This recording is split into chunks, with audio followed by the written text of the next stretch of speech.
The celebration of Purga De Rata was a celebration that was highly anticipated in my town. The celebration is always capped off by the hunting of the mice, which was the highlight of the event. On the first day of the feast, we opened the door to find 3 masks attached to our doorknob.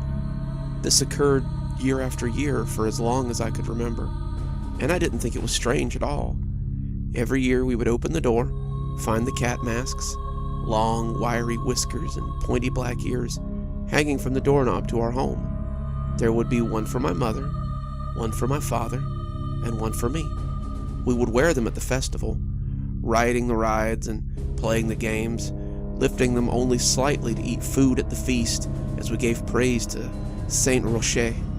This year, however, was special for me. I was 13, old enough to do a day's work if I chose, old enough to have my own money and to have my own responsibilities, old enough to participate in what came after the feast, old enough to participate in the Purga De Ratas. I had always watched from the windows of the council hall with the other children as the people in the cat masks went about freeing us from the rats. You could see them sometimes, the big rats with their pointed noses and coarse whiskers, running through the streets as the cats turned them from wherever they had been hiding. I asked Mother what they were.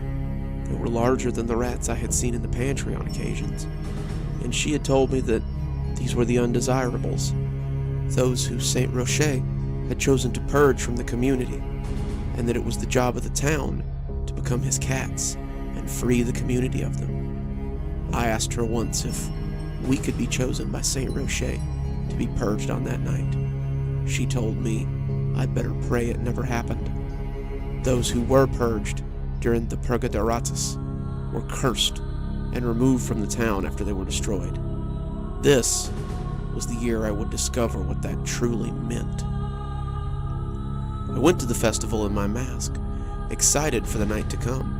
As I played the games, danced the Danza de Rata, and ate at the feast, I couldn't help but think of taking to the streets with my father and mother that night to help purge the unclean from our town.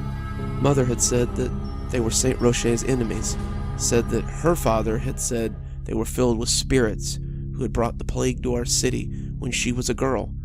If they didn't purge all of them, they would bring it there again. I was excited to go out and bring honor to my family as I drove these rats out of the city, but I was a little scared too. It was that feeling you get just before doing something dangerous and exciting, like riding a wild horse. You fear the action, but you can't wait for the ride. I was a little sad though. My friend Maria wasn't there. She never missed the festival, and not seeing her made me wonder if she was sick. Her father wasn't a nice man, my father said. He didn't support the festival, and he had tried to argue for having it canceled many times. He always seemed nice to me when I visited Maria, but I knew well enough not to argue with my father. I didn't see Maria all day, and as we went home with the setting sun, I hoped I would see her tonight. We returned home and ate at the midnight feast that my parents always ate before it was time to go to the night's work. I tucked in greedily, knowing that I would need my strength for what was to come. God help me. I was so young, I didn't know what was in store for me. As we ate, I asked my mother about the people who didn't go to the festival. She looked critically, asking what I meant. I told her I saw someone peeking through the windows of their home. They'd moved away from the window quickly, but I had marked them by their whiskers and their beady eyes. Mother said that those people were not to be trusted, and that clearly they had been infested by the spirits Saint Rocher wanted us to expel from the city that night. I nodded, making a note of that house in my mind. Their house was close to ours, and my parents and I could get there easily and chase them out. When the deep thrum of the midnight bell tolled, Father donned his mask and led us to the kitchen. There would be no need to take me to the chapel for safekeeping that night. He handed each of us a knife from the knife block, saving the sharpest knife for me. It was a long, curved fillet knife, and he told me not to be afraid to swing it hard. These aren't people anymore, and we must expunge the plague from the city. I nodded, not understanding entirely, but I soon would. We left the house and I took them to the house I had seen earlier, seeing the other cats as they moved through the city. They were moving in clusters, groups of 5 or 10, and soon we would be taken into the Clouder easily. The other cats around me were a comfortable weight, all of them people I knew, though I didn't know that I knew them. They followed us as we went, letting us lead them to the rats. The lights were off when we approached, the house dark and the windows shuttered. I figured this would be the time that we would scare the mice out of their holes. I'd seen my kitten, Georgette, scare mice out of their holes before. She would pretend to be interested in one hole, and then when the mice would poke their heads out of the other hole and come hesitantly out, she would dash at them and scare them out of the house. She would run them and run them. Her little kitten energy was boundless, until Mother finally saw them, swept them out with her broom, crying, "Purga De Rata," as she swept them from our house. But we were no kittens, it seems, and this city did not hunt like that. The stone made me jump when it crashed through the window. The window shattered inward, and I heard someone shriek. We had scared the rats, and now they would come running out. But this was also how kittens hunted. Several of the cats, the ones with clubs as well as knives, cleared the glass out of the window and climbed through easily. The shrieks from inside were undoubtedly more human than mouse-like, but when the door burst open, one of the rats ran for it, just like the rats at home. No broom came out to sweep him away. The Clouder fell on him, and I saw his hands come up to reach as the knives came down. I stopped as I saw what they were doing, feeling a little sick, as I saw the blood leaking from the rat. He was bigger than I had expected, bigger than me, and he twitched as he lay there. I took a step back, not really wanting to get close, but my mother pushed me forward as her hands stopped my retreat. I looked back into her cat mask and saw her gentle eyes as she pushed me again. "Go on, honey. Get a cut in." I stepped forward, some of my excitement dulled by fear, and saw the gurgling rat looking up at me as it bled onto the cobbles. Its black eyes stared at me, and it coughed wetly, though its lips didn't move. I held my knife in a shaky hand, preparing to strike, when the rat suddenly reached out for me, locking its hand around my ankles. My fear gripped me, and I suddenly stabbed out with the knife. I stabbed the rat again and again and again, closing my eyes as I stabbed his arm, his back, his neck. The hand went limp as he flopped onto the cobbles. The Clouder cheered, and we were off again. We ran, drunk off our own power, and found a pair of rats in the street as they dodged another group. They were cutting down an alley as we came upon them, but they looked up at our group as it came close. One of them took off down the alley, but the other just stood there, frozen in terror, as the Clouder fell on her. She screamed as we stabbed her, but I broke off to pursue the other one as they finished stabbing and beating her. I didn't want her to get away, and my blood was up. I'd be lying if I said I didn't want one of the rats for myself, too. I ran after her, leaving the others behind, and found her just as she hit the wall of the alley. She turned, seeing me, and started looking around fitfully. I could almost taste her fear as I closed in, knife at the ready. I, too, would purge my town of rats. "Please," she begged, and her words gave me pause. She was speaking. Did rats speak? None of the rats I'd ever seen spoke. Of course, none of the rats I had ever seen were big either. The speaking rat made me falter for a moment, and she took full advantage of this as she tried to reason with me. Please don't hurt me. I'll give you whatever you want. I just don't want to die." I heard the Clouder coming up behind me, yelling as they came, and their presence gave me strength. I ran forward, and I shoved the knife at her, the blade sinking into her abdomen as she tried to back away. As it went in, I yelled, "Purga De Rata," and I could see her dress starting to redden as her hands gripped the knife. She cut her fingers, and she fell to her knees as the Clouder came into the alley with a shout of mirth. I pulled the knife out and ran to my father. He pulled me into his arms and whispered, "You're a natural." At that moment, I was so proud. My family was doing something special, and we were united. Sometimes it almost felt like we lived on our own, only seeing each other for dinner. But now we were doing something we could all enjoy, and I couldn't wait till next year. I didn't have the slightest idea what I was doing, but I would soon find out. I followed the clouder, growing bolder as we went, until we came to the next house. They pounded on the door, yelling for the rats to come out and face their fate. Everyone else was waiting expectantly, waiting for the door to open so they could charge the house and kill these rats. I was confused, though. There must have been a mistake. This couldn't be the rats' house. They were looking for rocks to break the window, but I just shook my head and felt my confusion mount. This couldn't be the right house. This was Maria's house. The door opened suddenly, and Maria's father stepped out onto the stoop. He wasn't wearing a mask. His face was set in a stoic cast, and he raised his rifle and pointed it at the mob. Some of them backed away, but most of them only seemed to take more pleasure from his presence. They mumbled to themselves, gripping their knives and preparing to charge. Maria's father cast his gaze around at them, his eyes falling on me for a moment before sliding away. "I'm not wearing that damn mask. This whole celebration is an abomination.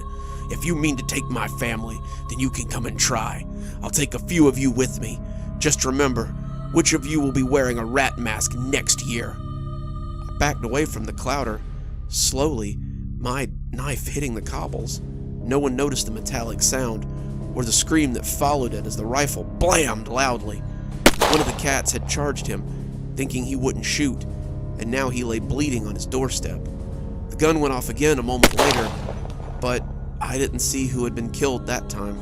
I was running, head down, my mask forgotten, as I turned from the carnage that I now understood was not a magic festival or a fight for our town from giant rats.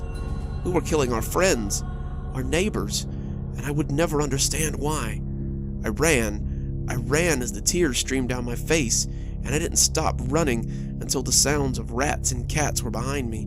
I ran until the woods enveloped me, the lush fairy tale woods that seemed to surround our home.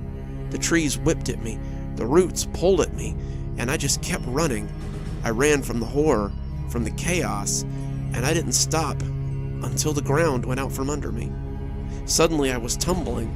I was rolling down something, and I put my hands up to my face to protect myself. I was so confused, so frightened, and when I hit my head on something, my vision got very blurry. I kept rolling, struggling to maintain my consciousness. I was slapping against the bushes and banging against small rocks, and when I finally came to a rest, I felt warm, solid ground beneath me. When the lights engulfed me, leaving me in a warm circle, I passed out. I woke up in a hospital. The nurses said I had been found lying on a major highway, a truck driver having brought me here after calling the police. I had been unconscious for a while, a day at least, and I had a pretty massive head wound that would need to heal. The doctor said I had a small skull fracture, and that I definitely had a concussion. They kept me for a month, most of which was trying to get me to tell them who I was and where I was from. I feigned memory loss. The women in Mother's books lost their memories sometimes after an accident. I did not want to go back home. I knew for a fact that if I went home, after running away from the festival, that my family might very well find rat masks on their door next year. I also didn't want to face the wrath of my parents and my community. No one refused to participate in the festival, or, like Maria's father, they were made to play the rats. After a month, I was sent to an orphanage where I was adopted. The country I'm from doesn't have the best track record when it comes to placing children into foster homes, or even having them adopted by good families, but I suppose I got lucky. Glenda and Mark were from the United States, here to do missionary work. When Glenda heard about my story, she became interested in me. She said that it seemed to be God's will that she help me, and they adopted me right then and there. They stayed for a few years, helping me get back on my feet, and when they went home, they helped me gain citizenship, become a United States citizen. I moved with them to San Diego and attended college. I never told them about my village, or the Purga De Rata, and they never pushed me. I think they suspected that my amnesia was self-inflicted, and they're honestly the best parents I ever could have asked for. I'm 30 now, married with a new baby in a place of my own. My husband, Marco, is a wonderful father, and we couldn't be happier. He works as a civil engineer for a large company, and I work as a nurse when I'm not at home with Hugo. Glenda and Mark, my mom and dad, are always welcome at our house, and I can't imagine a better life than the one I have. A life that my past is threatening to take away. You see, when I went to get the mail today, I noticed something hanging on the door of our apartment. I saw the masks, laughing and thinking it was a Halloween thing from the neighbors. But when I picked them up, the wiry whiskers stuck painfully into my hand. I dropped them and stared in horror. They were masks, all right. 3 of them, and they all were gray lacquered faces of rats.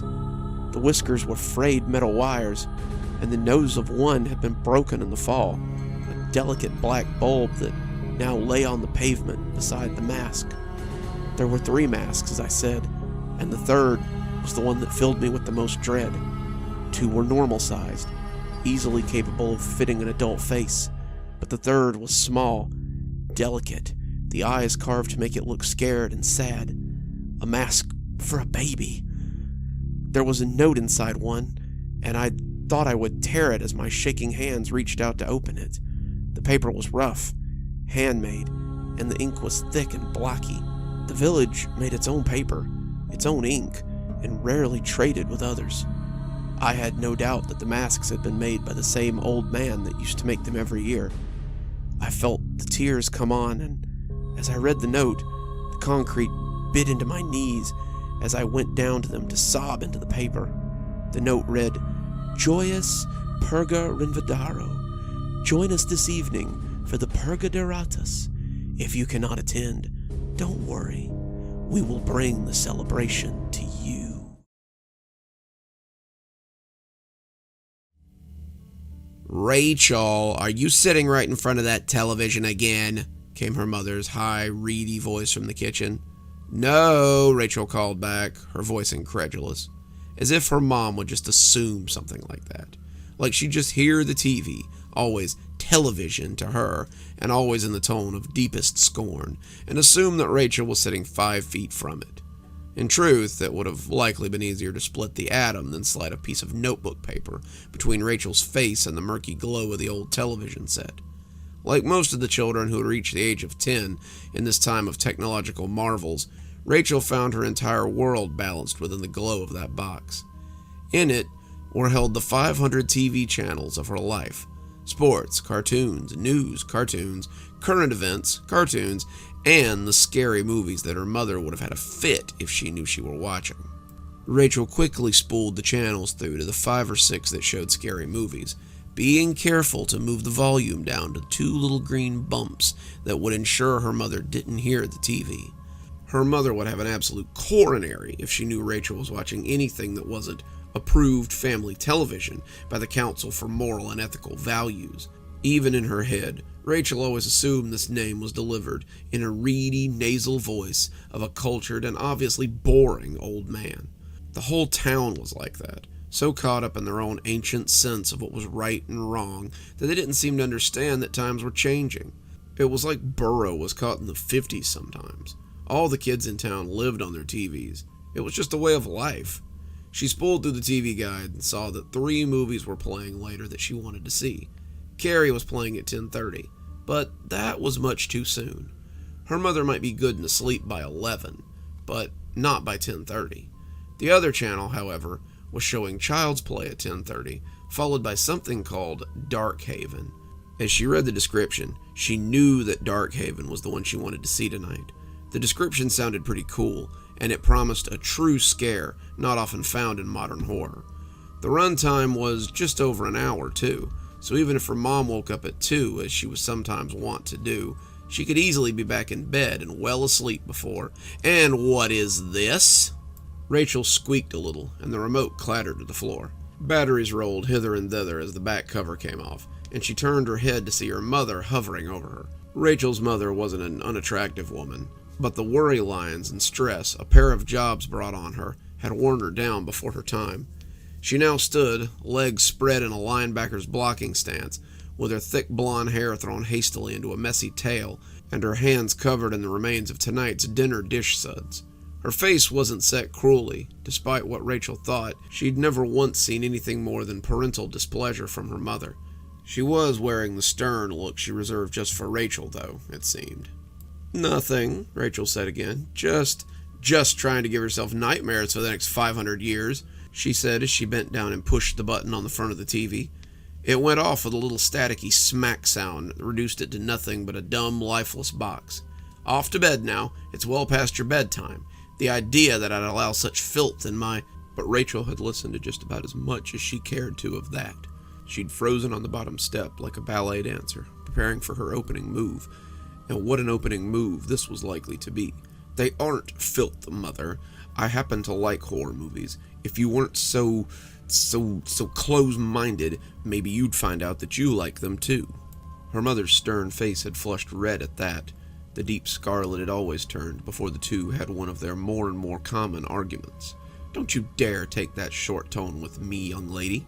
This is still my house, and as long as you live in my house, you will follow my rules, and you can forget about TV for 2 days because of your sass." Rachel was affronted. But that's not fair. What am I supposed to do for 2 days? There's nothing else to do in this stupid town. No one ever wants to play outside or come over to visit. They all just want to watch TV. "Well, for 2 days, I guess you won't be one of them. Maybe you can be the first one to actually go out, and why don't you just admit it? Why don't you just admit that you hate me? Why don't you just admit that you love making my life miserable?" A silence hung between them for a minute. Rachel was walking down a dark path, but she didn't care. She knew that what she would do next would hurt her mother, hurt her worse than she'd ever hurt her before, but she didn't care. "And just where did you get an idea like that? Why would I hate you?" Her mother's voice was incredulous and low, as though it was all she could do to breathe out the words. "I heard you once, talking to Mrs. Dempsey, talking about all the things you'd do if only you didn't have children. All the exciting things the two of you would do if only you didn't have children at home to take care of. Well, why don't you just go and do them? Because I honestly wish that I didn't have a mother." She didn't even stop to see how deeply she had wounded her. She stormed upstairs and slammed her door shut between herself and the whole stupid world. She came awake all at once and looked over at the clock on her bedside table. 11:30 p.m. She couldn't believe she'd dozed off. What if she'd missed it? She'd already had to miss Child's Play thanks to her mother's stupid racket. She rolled away from the clock and couldn't help feeling sorry for her mother.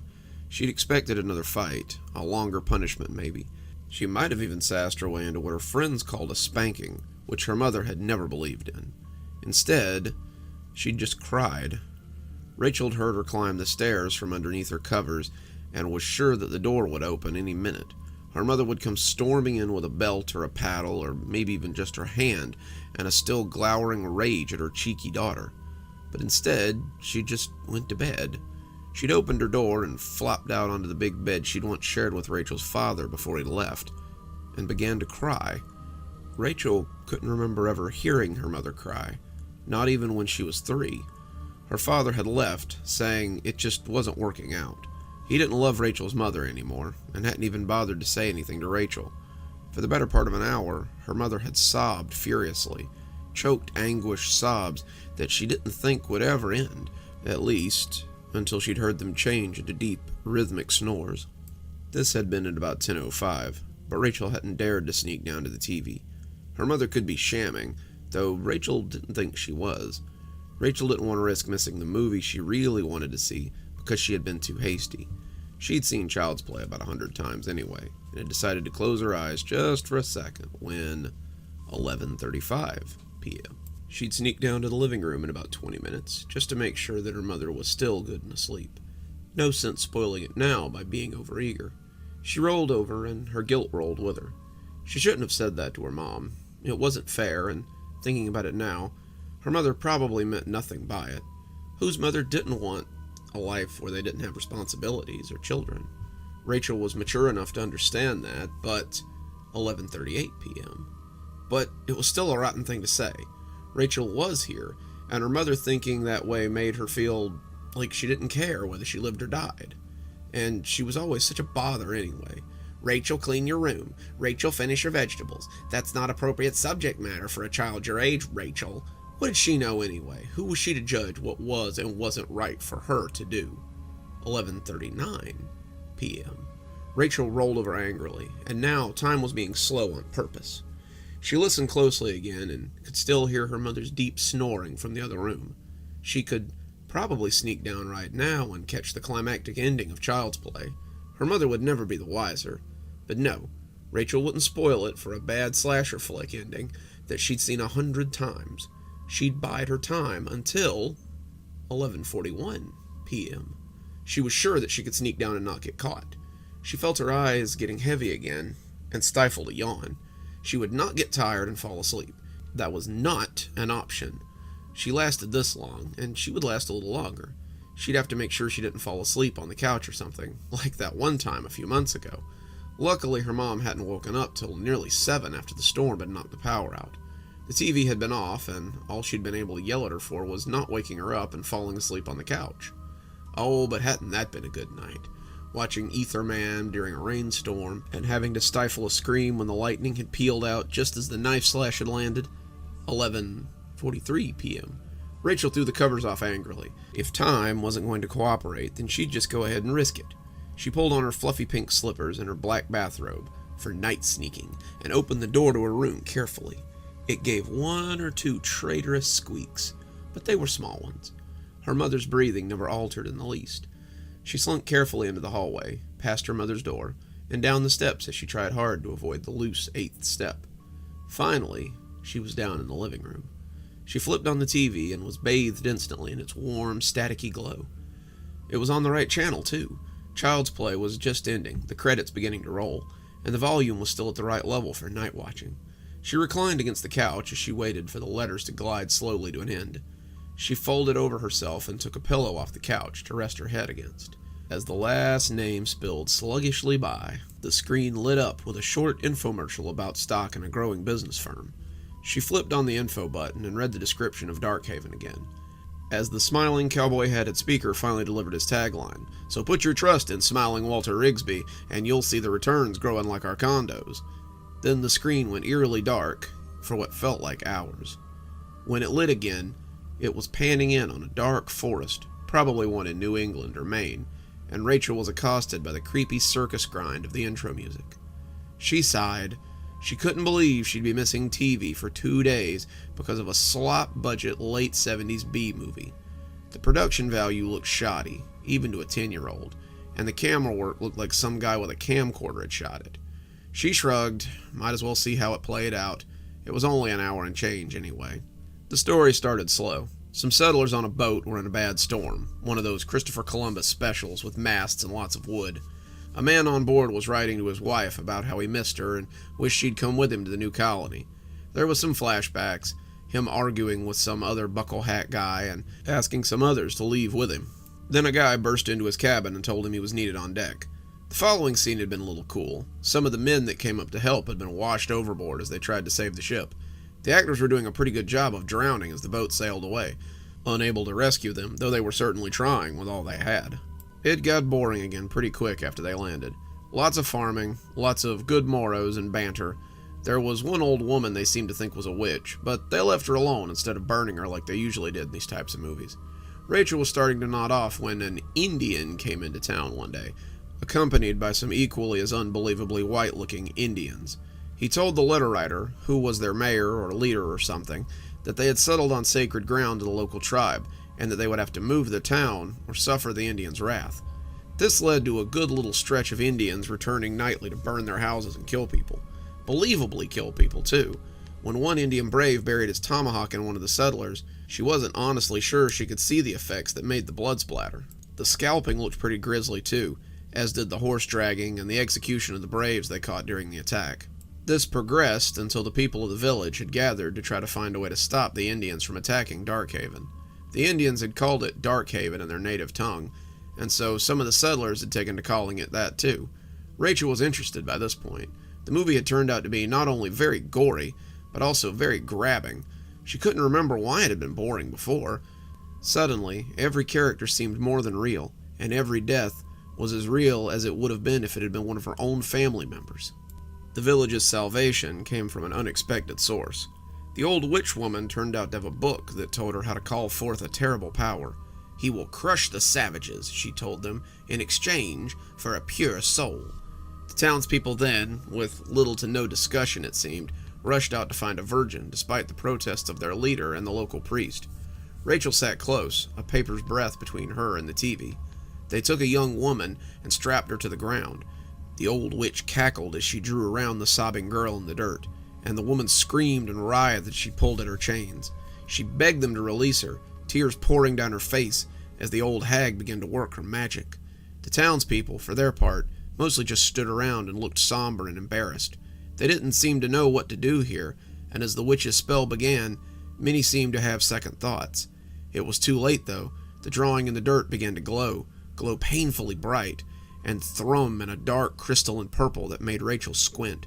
The woman screamed and screamed as the black ooze spilled from the ground. The ooze rolled over her dress, up her legs, and slid into her mouth with... The scene suddenly turned to snow. Signal lost. "No!" Rachel howled, throwing a hand over her mouth a second later to stifle the furious scream that would have followed. She began to pound her fist on the glass eye that so cruelly cheated her. She began to scream as loud as she dared at this hateful little monster of glass and plastic. She hated it. It built her up, and then snatched her prize away at the last minute. She hated it so much she...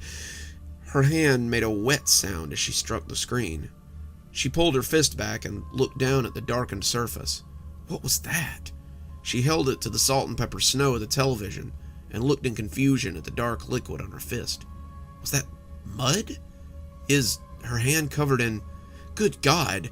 As she looked down at the slick substance on the underside of her curled fist, it writhed and pulled away from her skin slightly. No, it was a trick of the light. It had to be. It had to be blood or something. She'd burst a vessel, slamming her stupid hand against the TV. That had to be it. It couldn't... Plop. She looked up. Plop. Something was falling out of the TV. Plop. Plop. Was it her blood? There seemed to be an awful lot of it. It pooled on the carpet before her eyes, coming out in rivulets from the staticky eye. It soaked into the thick tangle of shaggy carpet, and Rachel scuttled crab-like away from it. One huge piece fell from the center of the snow. It's quivering. It's beating, Rachel thought. She didn't know why she thought this until something solid floated to the top of the pool. It rolled drunkenly in the murk, and as it rolled, it began to pulsate, to throb, to send little ripples out from the pulsating mass. It was a heart. The goop began to move, congealing, and then lifting itself up bonelessly like a waterspout from the world's darkest puddle. It hung there looking at her as it studied her scared face. Though it had no eyes, she knew it looked. She felt her breath coming in stuttering skips as she stared into the scariest thing she had ever seen in her whole life. It wavered like the jello her mother sometimes made for dessert. Then one thin leg broke from the black surge and took a liquid step towards her. She was over the couch in a flash and watched as it buckled and fell juicily against the coffee table, full of old art books her mother had lovingly kept there. It splattered and covered the chintzy farmscape, but then drew itself back together quickly as it began to assume a more human form.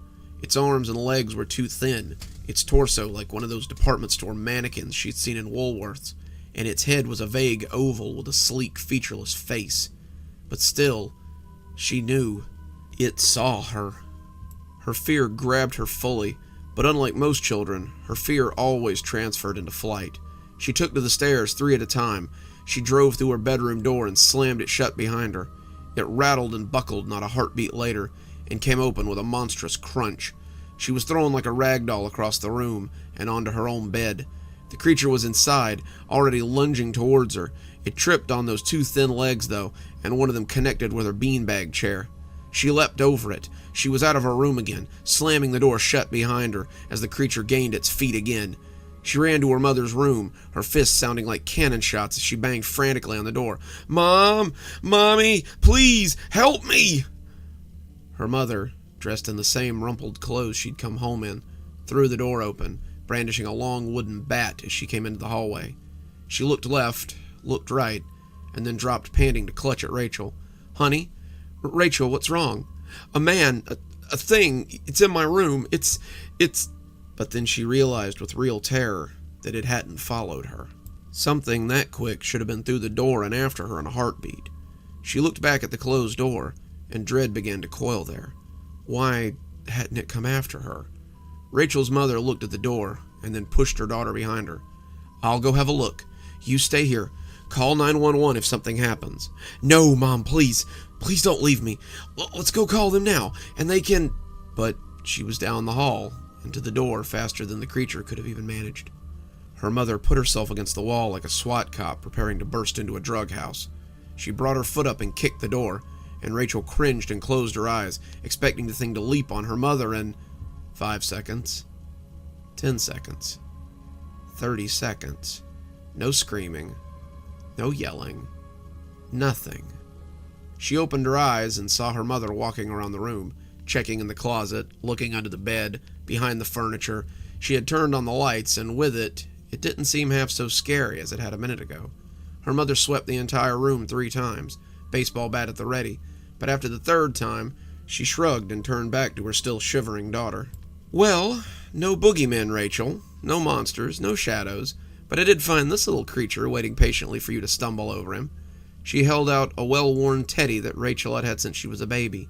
She'd put it on top of her closet. It seemed childish to have something like that on her bed at her age, but she was honestly glad to see it now. Her mother smiled and took a step towards the door. "Look who doesn't need a mother now, huh?" she said, not in her snippy ha-ha voice, but in her warm mother voice Rachel had heard less and less of these days, and would never hear again. Before she made it halfway to the threshold, the light on her table popped off with a smell like burning plastic. Rachel's mother turned to look at it, her face now cut in half by the darkness, but only Rachel saw the thin sliver of darkness that wrapped lovingly around her ankle.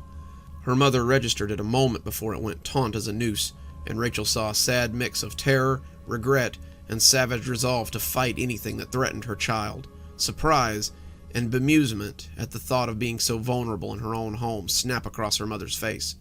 "Rachel," she said, before she was dragged bonelessly to the floor and pulled, hardwood ribbons rising from her fingernails, under the bed. The baseball bat made a queer hollow plink as it hit the floor, a heartbeat before that ragged old bear. By then, though, her mother had disappeared an eternity ago to her daughter's eyes, into the inky blackness beneath her bed. The door slammed, and Rachel was left alone in the hallway. People often say that Easter is religious in nature, that it's something Christian or pagan in origin. I'm here to tell you, it's something far different than you've ever dreamed. I grew up in a small town in northern Europe, one of those picturesque little villages that you see on postcards. The kind with lots of farms, a cute little main street area that's all cobbled stone and brick buildings, a little downtown area with an open-air market, and lots of hard-working people in rustic clothes with various farming implements herding animals to and fro. I lived above one of those shops with my parents. They ran a general store, and I helped out until I left when I was 16. They were good people, and I don't think they really agreed with what was happening. They weren't the kind of people that fell in with religious fervor. But they understood the purpose for it, understood the purpose it served the community, and they participated in it, even if it was unwillingly. The celebration of Lady Eostre was not as old as the village itself, but almost. On Easter Sunday, 12 of the town's children were pushed from their homes and led into the square in the middle of town. Their ages were between 6 and 15, and the event was always preceded by merriment before the night itself. There was a carnival that week. Feasts were eaten, gifts were given, and then the night that everyone dreaded inevitably came. I don't remember much about those nights. I remember the underlying dread I felt as I sat in my room, the silent tears I cried without knowing why, and the relief I felt when I'd awoken the next morning to find that it was daylight again. That and the screams. I still hear the screams sometimes when the nightmares come. To understand why this happens, you'd first have to understand Our Lady. The Lady Eostre was once a hallowed deity. She was the goddess of dawn, and the rays she brought had nourished the land for the founders of our region.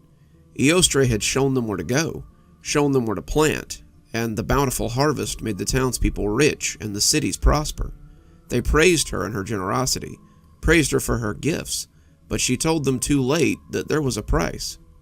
You see, she hadn't told them what else lay in that valley. There's a cave near Father's Glen, a huge dank maw that breeds nothing but shadows and pain. Those who go in never come out, and it's where the children of Eostre reside. Legend says that once they were birds, creatures of the wind who were free to fly as they would, but Eostre turned them into hares, an animal more fitting for a season of fertility and growth.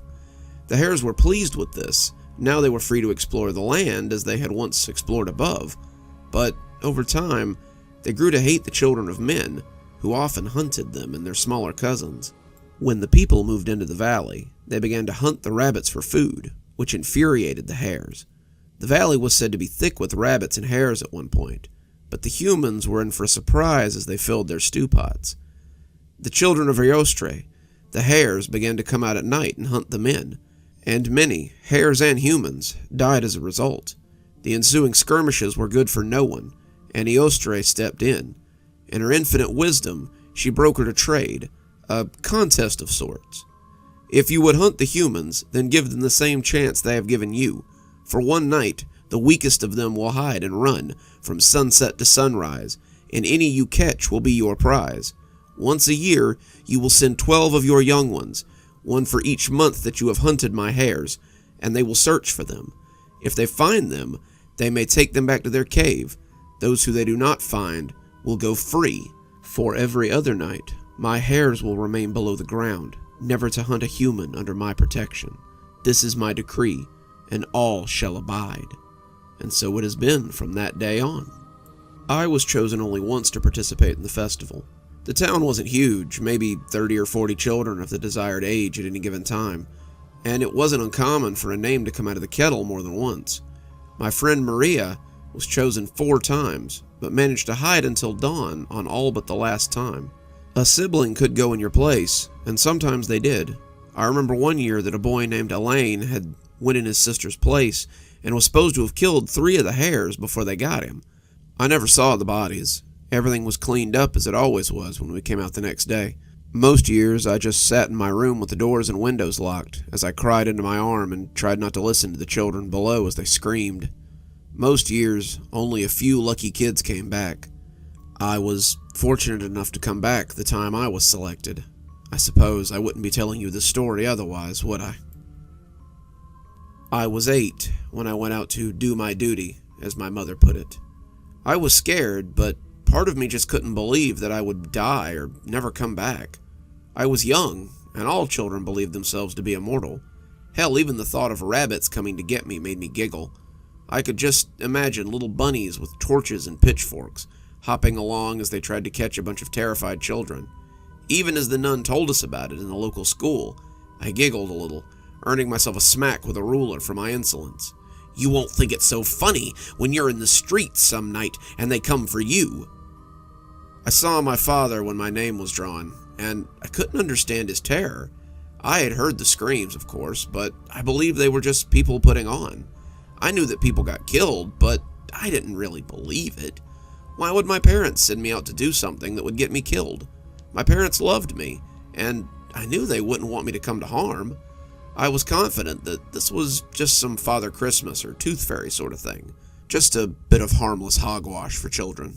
I had never actually known any of the children that didn't return, so it was like nothing had changed from year to year.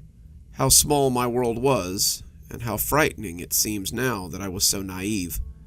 So I sat at the feasts, played the games, enjoyed myself that week. I saw some of the other children who'd been chosen, and while some looked scared, others clearly didn't grasp what was in store for them either. We joked about rabbit hunts and bringing carrots to feed the bunnies. We all laughed and talked about how brave we would be, but none of us really understood what was about to happen. Then came Sunday night, and I think it all became real to me. My mother called me into the kitchen, just as the sun began to sparkle at the edge of the horizon. She presented me with some gifts for tonight. She had bought a pair of soft black pants and a very tight shirt. She put a pair of soft shoes on my feet, and I could feel their delicate material hug me gratefully.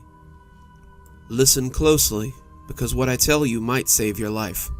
On the night I was chosen to take part, I hid in the horse shed near the drawbridge. The smell of the hay seemed to make me harder to find.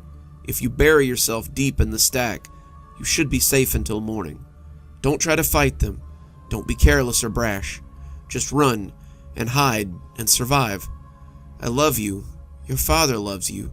And we wish there was any other way but this one." "We wish there was some way to help you," my father said, suddenly coming from his study and startling me. "But this is all we can offer you. Good luck. We hope to see you in the morning." Then they hugged me, both of them enveloping me in their shared embrace, before leading me to the door and showing me out into the semi-darkness. I walked to the square, unafraid as the gaslights flared cheerfully. Why should I be afraid? This was my home. I had ran over these streets with my friends. We had played by the fountain in the square. We had gone to the market and bought candy and toys with our allowance. And we had gossiped and giggled as we walked to school. Nothing here could hurt us. Nothing here could threaten us, as the warm stones of our hometown wrapped us in a cocoon of safety.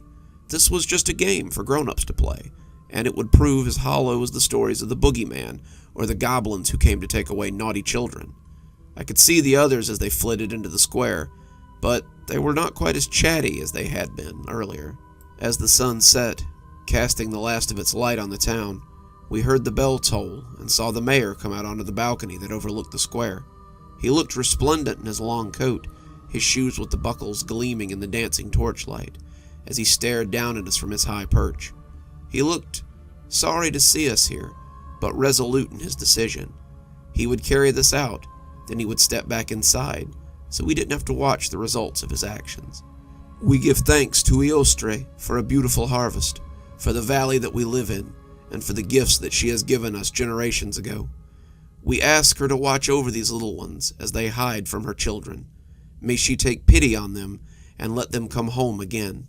He said more, going on for what felt like hours, but my head had turned from him as I heard a noise. It was the harsh flop of a too large foot, the echoing thump of heavy footsteps, and as I looked, I saw them. There were 3 of them, all tall and lithe, with arms and legs too long to be human. They didn't so much walk as they galumphed, as if walking on 2 legs was never something they would become used to. As the mayor droned on, I saw one of them become too eager and step close to the edge of the alley they were hiding in. Its fur was snowy white, a speckling of brown making it look as though it had freckles on its chest and nose. Around its neck and across its shoulders, to my surprise, I could see feathers, and I remembered suddenly that they had once been birds. Its mouth had a distinctly beakish look to it, and I felt cold dread creep into me as this creature hulked at the ready.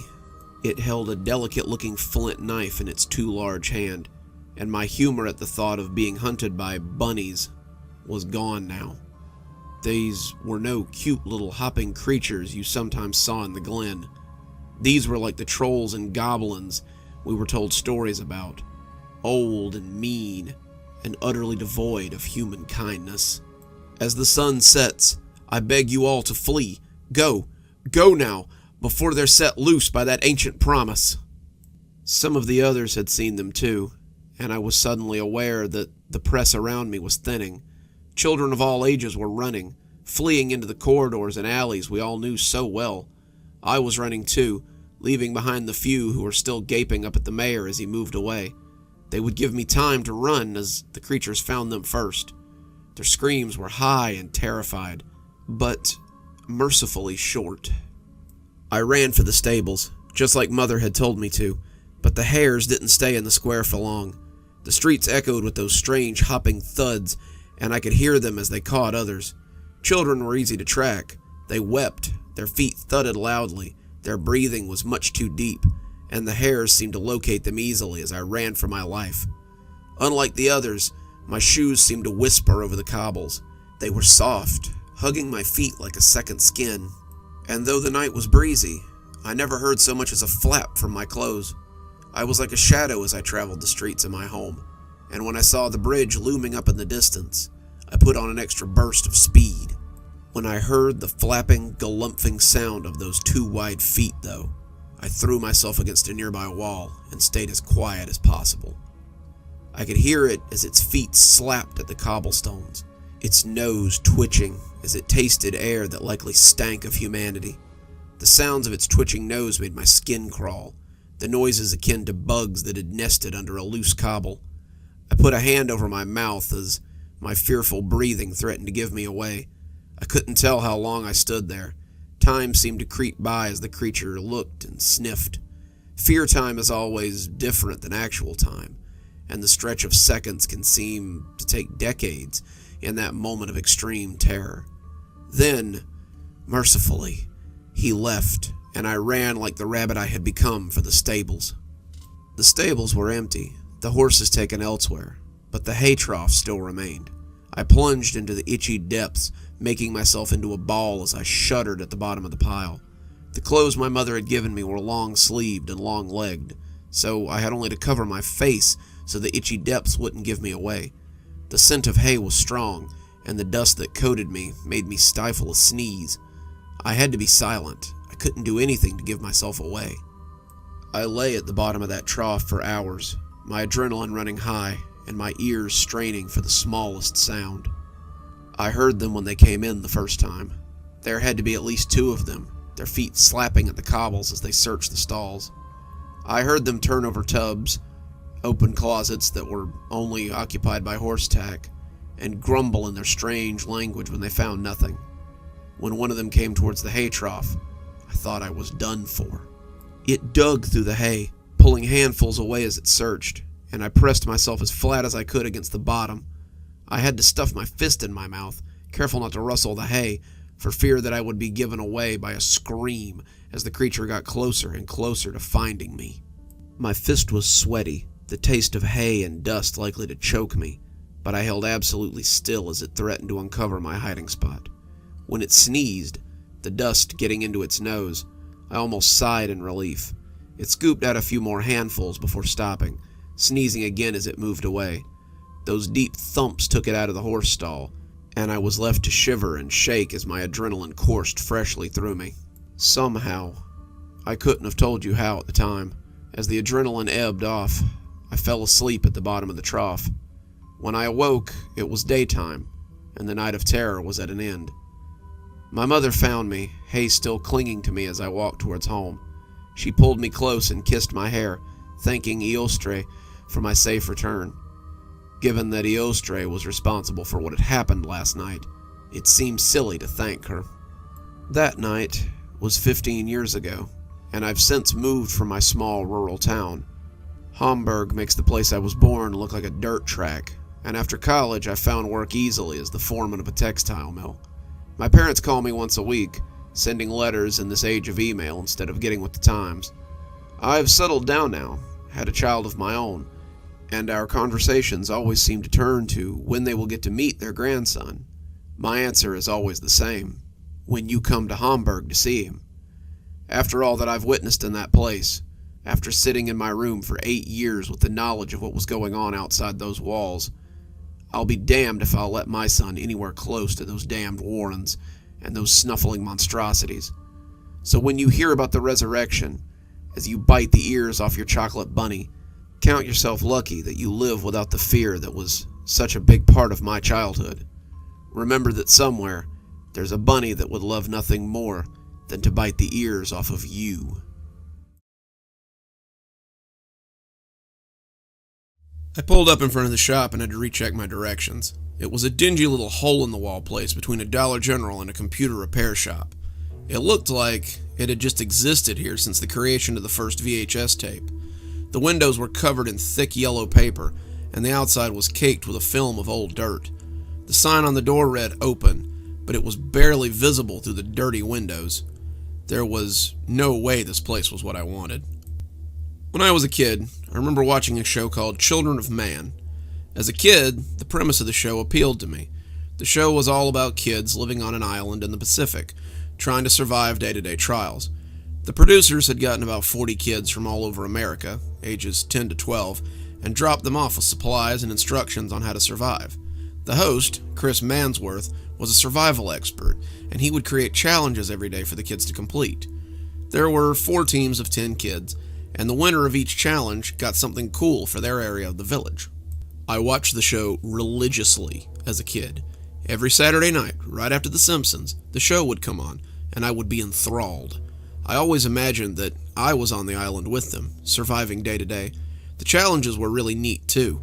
They had kids gut and clean their own meat, dig wells by hand, build rafts for raft races, and make aqueducts so their village could have running water. It was a neat idea, but after 8 episodes, the show just kind of stopped. No new episodes came out, and the station never gave a reason. This was before the internet, so there was no way to check on updates online. So the show slipped off into obscurity, and my 10-year-old self just kind of forgot about it. I remembered the show again a few years ago, when Mom sent me a box of stuff from the attic. There were a couple of old VHS tapes in there, and between Batman, the animated series, and Teenage Mutant Ninja Turtles, were 8 tapes with handwritten labels that read Children of Men. We had a VHS recorder when I was a kid, and I can remember recording my favorite shows to watch later. I was excited to get to see the old show again, the memories flooding back as I started looking for the VHS player amongst the tapes in the box. There wasn't one, but a quick trip to Goodwill and $15, and I had a gently used VCR hooked up to my TV. I watched all 8 episodes back to back and fell in love with the show all over again. I remembered the kids I liked. Robert and Catherine were my favorites, but many of the kids had also been given a lot of screen time, and it was hard not to like them too. As I watched, I found myself wanting to see how the show ended over and over again. As I watched the show, I began to notice something a little darker under the surface too, something I hadn't noticed as a kid. The village was divided into 4 teams: green snakes, bluebirds, red foxes, and brown mice. The teams had been divided up by background mostly, and it seemed very divisive to me as an adult. The green snakes did most of the hunting for the village, a lot of their kids having a rural background, while the brown mice did most of the farming and gathering because they came from a farm background. The red foxes were in charge of construction and upkeep. They were the smart kids, and they worked with the bluebirds who were in charge of food management and cooking the meals. Every team had a representative who sat on a council. Robert was for the green snakes, Catherine for the bluebirds, Marco for the red foxes, and Shireen for the brown mice. As the show went on, it became very apparent that Robert didn't trust Marco, and with good reason. Marco and Shireen had formed a kind of alliance on their own, most of it because Marco bullied her into doing what he wanted. Robert and Catherine set up their own alliance, and Robert started holding out food to sway Shireen's decision. The village needed food, and Robert pointed out that he and Catherine were the ones providing it. Robert and Shireen wanted a fair split for everyone, but Marco tried to split them into class systems that would put his foxes at a higher tier. Robert didn't like that, and it became very clear that if Chris hadn't been there would have been a lot more fighting. Robert was a big 12-year-old, a stocky bruiser who won battles with his fists most of the time, and Chris had to separate him and Marco on more than one occasion. Marco was smaller, but definitely had charisma. He had most of the mice and all of the foxes on his side, and I wasn't sure how I missed all of this tension as a kid. It all came to a head on episode 6. Marco was caught hoarding food in the Red Fox village. It wasn't just food that the other teams had been bringing in either. He had been taking the comfort foods from the canteen the brown mice ran for the village and storing them in his hut. Robert discovered this and took Marco prisoner, demanding that he be placed on trial. The whole village was in an uproar, but Marco agreed to be confined to a central cabin until the council could rule on his trial. Chris was setting the whole trial up as an episode 8 for the viewers. At the end of episode 8, the council found Marco guilty, and the episode was ended with a lot of shaky camera work and the red foxes storming the podium where Marco was seated. That was how the show had ended. The little bell chimed overhead as I stepped into the tiny place. The store looked like a throwback. Sharp-looking rickety shelves that were covered in plastic VHS boxes and dust. The shelves held VHS tapes, Betamax, and DVD cases that were arranged neatly amongst the filth and dust. A quick look showed that they were all arranged alphabetically, like an ancient library of some sort. The shelves fronted onto a glass display case that held murky wonders within. On the counter was a TV, an ashtray stacked with old butts, and a greasy store clerk who smiled at me as I approached. "You the one who called about the tape?" he asked, showing a mouthful of stained teeth as he smiled. I had searched for months on my own. I had taken to the internet in an attempt to find something, anything that would give me some closure. Wikipedia told me that only 8 episodes were aired, but that 12 had been intended. I dug deeper and began to see that the show was a mystery all its own. The list of children that had been on the show was woefully incomplete. Marco and Robert were there, so were Catherine and Shireen, and Chris was there as the host, but none of the other children were named. No one except Chris Mansworth had gone on to do anything after the show, and his only contribution was his death a few months later. His Wikipedia said that he had committed suicide in his hotel room, and foul play was not suspected. As for the last 4 episodes of Children of Man, however, there was no mention. So I took to the usual online sleuths, Reddit, 4chan, TV message boards, but no one seemed to have the answer. Most people had never even heard of Children of Man, and the ones that had were more interested in my copies than the last 4 episodes. Apparently the episodes were never compiled or released for purchase, and the only means by which you could still see them were on VHS tapes like mine. I had several offers for them. One guy wanted to give me $500 per tape, but I declined and told him I'd post copies of the tapes for free if they wanted. That's how I met Charleston Hammer 462. He was a user on the hometown board of Reddit. He saw my post and the posted videos and got in contact with me about the place I was currently in. Heard you were looking for a certain tape. In my line of work, when you're looking for something, you go talk to Reggie. He owns a shop in Burlington, South Carolina called Video Time Capsule. If you need a banned episode of a 70s drama or a never-aired documentary from the 60s, you talk to Reggie. I read the message a few times before responding. Thanks, Charleston, but these episodes aren't just unaired, they're unknown. No one has ever seen them. I don't even know if they exist. And the store you're talking about is 400 miles away. When I hit send on the message, I figured I'd never hear from him again. It took him an hour to respond, but he got back with me. What you're after is very rare. I used to watch Children of Man myself when I was younger. It ended so abruptly that it's been an internet mystery since the net was just message boards and wells. I didn't learn about the last 4 episodes, though, until I met Reggie at TVCon. We got to talking about old TV shows, and after a few drinks, he told me he had the last 4 episodes of Children of Men. I perked up. Have you seen them? That response took a little longer. I have. It's some pretty different stuff. I won't ruin it for you, but if you value the way you remember the show, don't watch it. There's a reason these episodes never made it to air. Here's the number to the store. If it's late, call him anyway. Reggie keeps weird hours, and sometimes that store's open 24 hours a day. He's an eccentric dude, don't doubt, but he has what you're looking for. The number was at the bottom of the message. Yeah, I said, no longer quite sure what I was doing here. Yeah, I called about the complete series of Children of Men. He nodded, reached under the counter, and slapped a plain white case onto it. All 8 episodes, recorded as aired, he said, studying me. I frowned. I'm after the last 4 episodes. His piggy eyes glinted behind the grease-smeared glasses. There were only 8 episodes aired. And you told me you had the other 4 that never aired. He smiled, and it did ghastly things to his porcine face. Had to make sure. Come to the back. And with that, he disappeared behind the curtain into the back room. I walked around, hesitating for a moment as I touched the curtain, and followed him. I'd come 400 miles, might as well go 5 feet into hell. The phone rang 6 times. I was just about to hang up when someone answered and spoke through a mouthful of food. I didn't understand him, but once he'd swallowed whatever he'd had in his mouth, he tried again. Video Time Capsule, where your memories are always on sale. What a tagline. Yes, I'm looking for something specific. The sound of something being stuffed into the speaker's mouth and chewed loudly assaulted my ears as he continued. Aren't they all? What you looking for? Clearly, customer service was not his strong suit. Episodes 9 through 12 of Children of Man. I heard something hit the floor, and the speaker cursed loudly. Yeah, you must be mistaken. There are only 8 episodes of Children of Man. Look, I said a little hotly, I was told that you have things that no one else does.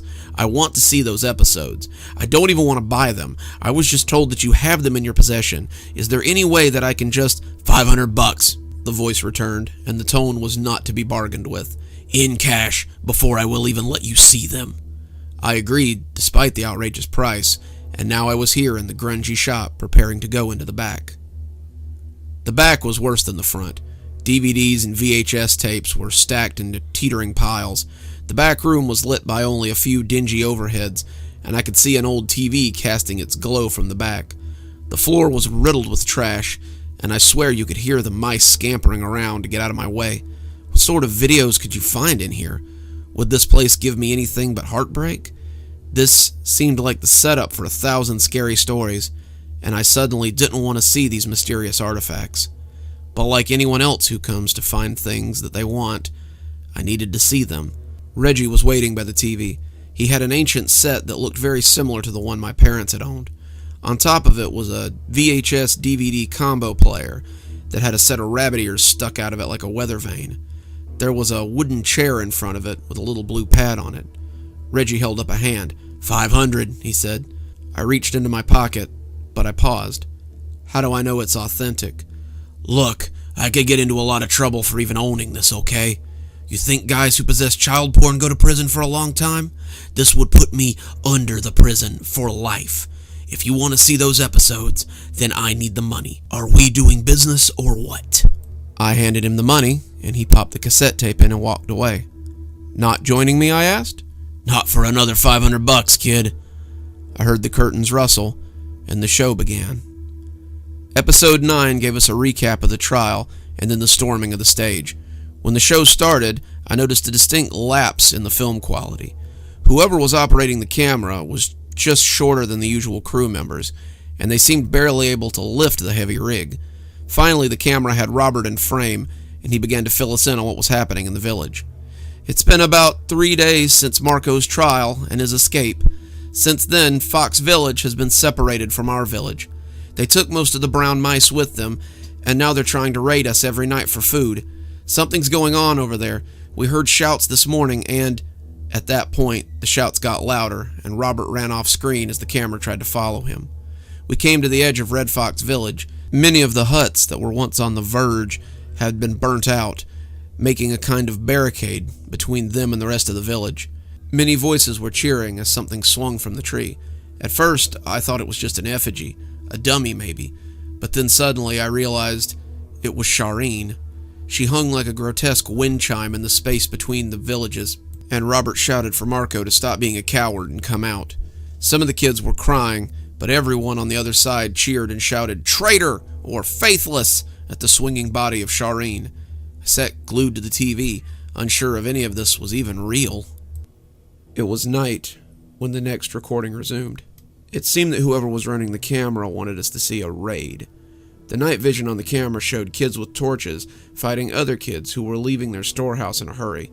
The kids with torches hacked at them with machetes, blood flying as they connected, and some of them dropped as they were stabbed or hacked to pieces by the blades of the other children. The rest of the episode was mostly uneventful. Lots of shaky cam, lots of crying, and at one point someone dropped it and didn't pick it up again for several minutes.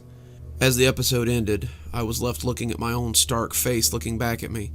What had I just watched? There was no way this could be the same show. Things had gone very Lord of the Flies in the village, and as the 10th episode started, I wasn't sure what to expect. Episode 10 started without preamble. There was no recap, no theme music, and the footage looked unedited. We see a much more professional camera crew, and Chris Mansworth trying to bring some order back to the island. They're coming up through the shallows, Chris and about 10 adults, coming up in the dark towards the village. Chris was talking about how it had all gotten so out of hand, and how he was going to try to rescue the kids. As they came into the seemingly empty village, Chris cupped his hands and began to shout at the empty huts. He told them that the game was over, and that it was time they went home. He told them that there was a boat that would take them home, but there was still no response.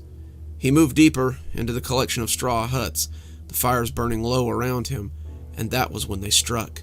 Kids with spears, kids with machetes, came screaming out of the darkness, and the cameramen backpedaled furiously as the adults were completely taken by surprise. Blood flew, legs were sawed off as pint-sized pygmies, hacked and chopped, and Chris Mansworth was buried under a pile of children as he screamed and flailed. As the cameraman tripped and went down, we see the shadow of a child standing over him as the spear comes down as well. The episode ended very abruptly. I was speechless. What the hell had happened to them? These were kids that had been doing challenges and making friends. The rivalry between Robert and Marco had always been the most serious part of the show, but now they had devolved into savagery. The 11th episode was about 10 minutes long. It opened on a stationary camera shot of the same space where they had held the trial. Marco was on his knees before the camera, and he looked bad. His left eye was a puffy mass of bruised tissue. His left ear was a bleeding stump. His nose looked to be cut jaggedly, He was weeping silently, and his tears were thick and bloody. Robert stood behind him. He had always worn a white football jersey in every episode I'd seen him in, but the garment was stained red and brown now. He bled from several places on his chest, and when he raised his machete, it was with obvious pain. This morning, before the sun had risen, this dog attempted to attack our village. He violated the rules of war as agreed upon by he and I. We agreed to a battle between our two villages at dawn. This snake tried to attack us in the night and lost. Thus his village is forfeit. As the winner, I sentence him to death. Please, Robert, Mansworth said, his voice off screen. The show's over. We can all go home now, back to your parents. It doesn't have to end like this. As Marco cried his terrible tears, Robert looked at Chris off screen and turned back to his enemy. The show is over. This is our home now. He brought the machete down. Marco cried out and fell face first onto the ground. Robert fell on him, hitting him with the machete again and again. Blood sprayed from the struggling child, and when Robert looked back at the camera, his face was spattered with gore. He reached out, and the camera went off abruptly. The last episode was only a few minutes. It started with a shaky cam journey through the jungle. The runner was being pursued. I could hear the footsteps behind him. As the runner got to the shore, he jumped onto something and pushed it into the water. The wooden deck of a boat came into view, and as he drifted out, I could hear oars working in the water. He sat the camera on the seat as he rowed, and the faces of children could be seen in the surrounding jungle. Then, everything went dark. The tape clicked, and the TV went back to static. I left it in the VCR and stumbled out of the back room. Reggie was sitting behind the counter and looked up at me with something like sympathy. He held something back towards me, and I saw it was my money. I shook my head and stepped away from him. I had bought a ticket, and I had paid the price. You okay? Yeah, so what happened to the kids? They just left them there? Reggie shrugged. Coast Guard picked up Mansworth about 2 days later. He was drifting in the ocean and looked extremely rattled. He wouldn't tell them how he had gotten out there or where he had been. When he got back, he gave the tapes to the studio, and the next time anyone saw him, he was dead. And the kids? The studio never pursued the show, never sold the aired episodes. They never even tried to air what Chris had brought back. They just made the whole thing disappear. I suppose there's an island out there full of kids who wanted to be on a TV show and just never came back. Their parents were likely told there had been an accident or something. The whole thing was hushed up, and eventually people forgot. You'll forget one day too, he added, as though he thought it might help. As I lay in bed now, trying to forget the horrible things I saw, I hope I do forget, but I doubt I ever will. So if you ever find an island out in the Pacific, maybe one full of locals that look just a little not right, turn your boat back out of sight. Those natives are not friendly.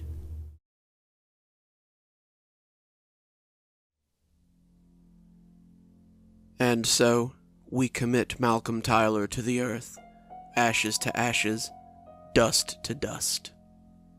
The dirt hit the top of the child-sized coffin as it slid into its final resting place. John just sat there, surrounded by family and friends, yet utterly alone. Malcolm had been 10, on the cusp of the age of reason. As John looked at the picture of his departed son, he could swear it was one of his own baby pictures. Malcolm had loved baseball, superheroes, Star Wars, and old video games. He had clung to his father's passions, and the two had always been close. As he watched the coffin slip into the earth, John felt the tears slide down his face. They were naked and unashamed. The seat next to him was empty. His wife, Claire, was still in the hospital after the accident that had taken their son. The doctor had told him that she would likely recover, but she might never walk again. They had told him this as though it were a spectacular consolation prize. Your son will never play in the majors or even see the Star Wars movie he was looking forward to, but you can rest assured that your now crippled wife will be home as soon as we're done milking your insurance for all it's worth. He sat there and accepted the pats, the condolences, the meaningless words that fell on him like daggers. His son was gone. These people were telling him how sorry they were for his loss. They didn't know loss. They were going to climb into their vehicle with mostly complete partners and go back to their homes so they could hug their own children and be glad it wasn't them who'd lost someone important. They would put the funeral announcements in a drawer by the door where they kept their keys or their change, and one day they would drag it out by mistake and think how sad it had been that such a youngster had died in the prime of his life. Then they would throw it away or put it in another drawer, and they would probably never think about it again. He seethed over these thoughts as he sat in the hard plastic chair provided by Copeland Funeral Home. He seethed over these people and their routine, unbroken lives until he was the only one there. Then John got up and he went home. John sat and watched TV, eating his TV dinner without much enthusiasm. The turkey was lumpy and had only cooked in the middle. The mashed potatoes were still half frozen, the gravy like liquid lava. On TV, the news anchor was talking about the Green Man murders. The latest victim, Shelley Rhodes, had been discovered in an alley. The police were looking for someone who might have seen the perpetrator. John watched apathetically as he spooned the mush into his mouth. A commercial came on for Anders Tires, and he tuned it out. Malcolm had been dead for 3 days, and John had done little but wallow in his misery. The house was like a monument to better times. He had stood in the entryway most of the afternoon after the funeral, staring at photos of him and Malcolm at the beach. Claire had taken it after they built that sandcastle they were both hunkered over. They had been at the shore for a week. Malcolm was as brown as a nut after spending 6 days on the beach. The castle had begun as a lopsided thing before John had gotten involved. Malcolm had bought the shoddy plastic molds at the beachside stand, and John had known a thing or two about sandcastle building. Together, they had constructed an elegant castle, complete with drawbridge and moat. The turrets had grown out of the sand, the flags had been leaves plucked from a nearby tree. Claire had been laughing as she snapped the photo, and the two of them had been grinning like fools over this accomplishment. John felt tears fall from his eyes, saw them tumble into his unappetizing mashed potatoes, and spooned them into his mouth anyway. Malcolm's room was the worst part of the house.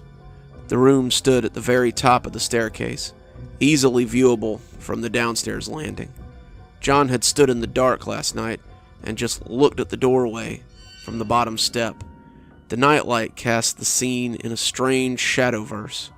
He could vaguely see the baseball players trapped in their glory as they hung glossily from the wall by pushpins. He could see the bookshelf where John had taken his son's nightly bedtime story. He could see the balsa wood glider where it hung from the ceiling, the broken wing mocking him. How many times had John promised to fix it? How many times had he told Malcolm he would go buy a tube of airplane glue?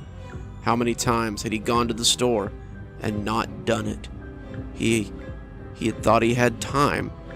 He had thought he could do it some other when. He had been wrong.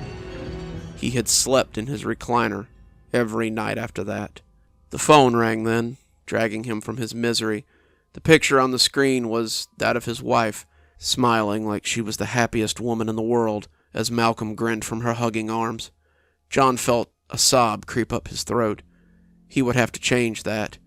He answered it on the 6th ring, saying hello without much enthusiasm. "Hi, John." His wife sounded tired. She sounded like maybe she had been crying, too. She sounded like John felt, ready to just give up and join their son in his eternal rest. John found he didn't have much of a feeling about that. "Hi, Claire. You didn't come to see me today." He didn't have an answer for that, so he said nothing. "Are you okay, John? I'm worried about you." John thought about the question. He was not, he decided, okay, but if he told his wife this, she would worry. He hadn't come to see her today for that reason. Not for the reason that he suspected that she suspected, which was that he blamed her for his son's death. He no more blamed Claire than he blamed the car she had totaled when a semi-truck, driven by a man who was asleep at the wheel, had crushed their car against the guardrail. He didn't blame her for that. It was an event outside her control. He didn't come to see her because she would look at him and know that something was deeply wrong with him. She would see the dark circles, the pallid skin, the dirty face cleaned only by the tears that seemed to run tirelessly, and she would worry. He didn't care about any of that. Not really. But if she told a doctor about these things, John might spend the next few months as a drooling zombie while they pumped him full of dope. John did not want to dope his pain away. He wanted to wallow in it, like a pig wallows in filth. "John, are you mad at me?" He could hear the tears on the verge of bursting. "No, Kay, I'm just tired," he said, using her pet name. "I haven't slept well since..." His own tears slid out again, pale tracks of moisture that always seemed on the verge of falling. "Since the funeral. I wanted to be there for you, and for him, but I know," he lied. John knew very little that he was confident of these days. "I just wanted to make sure you were okay, John. I wish I were there to help you through this. I wish you were here to help me through this." She was crying now. He could almost hear her tears as they slid against the phone. He stared at the TV like a husk, incapable of feeling empathy for his sobbing wife. "I know, but someone has to pay the bills. Now more than ever." "That was a crock," said a voice in his brain. John had no more been to work than he had been upstairs. Mr. Beadle had given him bereavement, and he had taken it without a fight. He had done little more than sit morosely and fulfill his body's needs when they clawed against his consciousness. Feed the machine, empty the tank, sleep, rinse, repeat. It was all becoming very tedious. "You sound tired. I'll let you get to sleep. Will I see you tomorrow?" "Yeah," he said, lying again. "I'll swing by after work and see how you're doing." "I'd like that. I miss you, John. I love you." "I love you too, Kay." The lies came easily. He hung up the phone and continued to wallow. "Are you happy?" asked the man on the TV. He was a tall fellow, sleek black hair, thin mustache that looked oily. He was wearing a butcher's apron over a white shirt and smiling into the camera like he could see through John's TV. It was a little unsettling. John kept watching, figuring the commercial would be over soon. "Feeling empty? Perhaps seeking something you've lost?" John shoveled more food into his mouth, but felt his eyes locked on the greasy salesman. "Here at Bright Farm, we pride ourselves on helping those who are lost come back into the light. Whatever you're seeking, you can be sure that we have it here at Bright Farm. Our counselors are here 24/7 to..." John lifted the remote, a job that seemed harder than it should have, and flipped over to the next channel. "Make sure the light does not escape you in your time of need." What in the hell? It was the same commercial. He clicked over again. "Maybe you've recently had a crisis of faith, suffered an event that's made you question the existence of a bright and shining God. Maybe you've lost your way, no longer feeling that life is worth living." John had changed the channel 7 times while the man was talking, but found him on every channel. For some reason, the man was making him uncomfortable, and he wanted to see anything on the tube at that point. A baseball game, an old movie, a stupid sitcom, anything but this man and his smiling, stupid face. As he watched, the smile seemed to stretch under that mustache, and as he clicked the button to turn the set off, he realized that the man's eyes were fixed directly on him. The man was staring at him through the TV. The veins in his eyes seemed to be pulsating as John watched. "Maybe you've even lost someone you loved. A mother, a brother." His eyes got very intense, and no matter how many times he hit the off button, the TV stayed on. "A son." He was staring right at him now, and clearly only at him. "He's here, John. He's here, and all you have to do is come to him. What are you waiting for, John? Why are you just sitting there, John? He misses you, John!" The man was screaming from the TV. John was aware that his dinner was leaking into his sweatpants.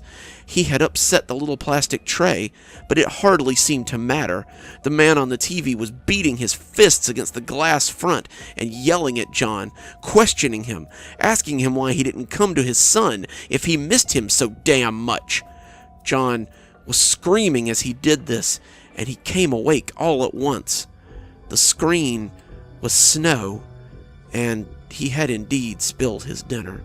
He turned off the television, cleaned up his chair, and thought longingly about going up to bed. It took him only a few minutes at the bottom of the stairs to return to his recliner. He slept fitfully that night.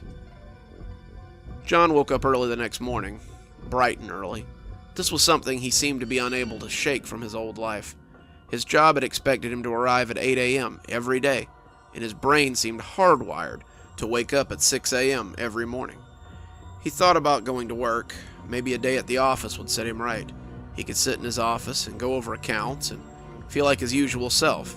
He could pretend that when 5 o'clock came around, he could go home to his loving wife and his best buddy in their 2-bedroom, 2-bath home.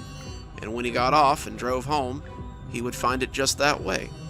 He only stood at the foot of the stairs for 20 minutes, seeing the pennants on the wall and watching the broken plane hanging suspended from the ceiling, before turning away and going to the kitchen instead. There would be no normal life for him. Never again. The round cereal clinked into the bowl cheerily. The box declared it was Space Acers, and it was Malcolm's favorite cereal. The marshmallows stood out amongst the grain circles.